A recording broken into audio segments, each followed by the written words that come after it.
விழுப்புரம் மாவட்டம் முண்டியம்பாக்கம் அரசு மருத்துவக் கல்லூரி மருத்துவமனையில் குடிநீர், கழிப்பிடம் உள்ளிட்ட எந்தவித அடிப்படை வசதிகளும் இல்லாததால் நோயாளிகள் அவதிக்கு உள்ளாகி வருகின்றனர்.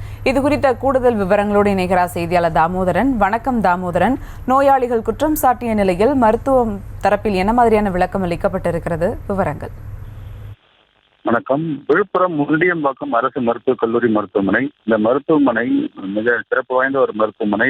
மாவட்டத்தில் பல்வேறு பகுதிகளிலிருந்து இந்த சிறப்பு சிகிச்சை மற்றும் அறுவை சிகிச்சை உள்ளிட்டவைகள் நடைபெற்று வருகிறது. பல்லாயிரக்கணக்கான மக்கள் இந்த மருத்துவமனையை நம்பியுள்ளனர்.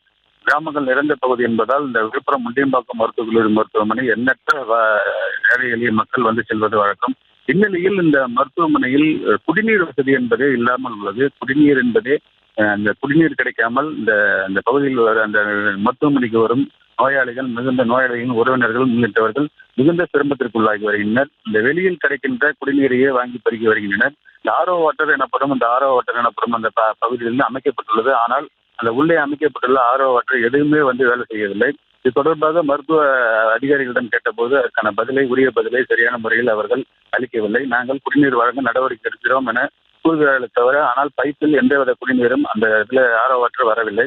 இதன் காரணமாக அந்த பகுதியில் உள்ள நோயாளிகளின் உறவினர்கள் மற்றும் நோயாளிகள் சுமார் வெளியில் உள்ள கடைகளில் 20 லிட்டர் கேன் 30 ரூபாய்க்கும் 1 லிட்டர் கேன் 20 ரூபாய்க்கும் என பணம் கொடுத்து வாங்கி மிகுந்த சிரமத்திற்கு உள்ளாகி வருகின்றனர். இது மட்டுமின்றி முண்டியம்பாக்கம் அரசு மருத்துவக் கல்லூரி மருத்துவமனையில் உள்ள கழிவறைகள் சுத்தம் செய்யப்படாமல் துர்நாற்றம் வீசி வருகிறது. பொது கழிப்பிடம் என்ற ஒரு கழிப்பிடமே இல்லாமல் உள்ளது. இந்த சுகாதார சீர்கேடற்ற முறையில் அந்த கழிவறைகள் காணப்பட்டு வருகிறது. விவரங்களுக்கு நன்றி தாமோதரன்.